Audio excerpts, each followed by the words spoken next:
ఇక్కడ ఉండే విద్యార్థులు కూడా చాలా మంది ఇక్కడ ఉన్నారు. వాళ్ళు నాకు తెలుసు, నేను కూడా ఇక్కడ చదువుకున్న విద్యార్థిని అమెరికాలో. ఇక్కడ ఇవాళ ప్రస్తుతం ఈ దేశంలో ఉన్న పరిస్థితుల దృష్ట్యా కొంత తెలుగు రాష్ట్రాలకు సంబంధించిన విద్యార్థులు, మన భారతీయ విద్యార్థులు ఇబ్బంది పడుతున్నారని చెప్పి నిన్న మొన్న కొంతమంది మిత్రులు చెప్తా ఉన్నారు. వారికి నాదొకటే సూచన. ఇంగ్లీష్లో ఒక సామెత ఉంది, tough times never lost but tough people do.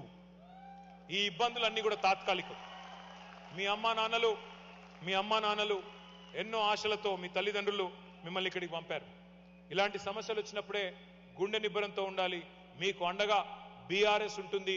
అవసరమైతే ఇక్కడే ఒక లీగల్ సెల్ కూడా ఏర్పాటు చేసి మీకు అండగా, ఇక్కడ విద్యార్థులకు అండగా కూడా మేము నిలబడతామని చెప్పి కూడా నేను మీకు విజ్ఞప్తి చేస్తా ఉన్నా. ఒక అన్నగా ఒక సోదరుడిగా ఇక్కడ ఉండే స్థానిక ఇమిగ్రేషన్ లాయర్లతో కూడా మేము మాట్లాడి అవసరమైతే ఒక ప్రత్యేక లీగల్ సపోర్ట్ కూడా మీకు అందజేస్తామని చెప్పి కూడా కేసీఆర్ గారి దూతగా నేను మీకు అభయం ఇస్తా ఉన్నా.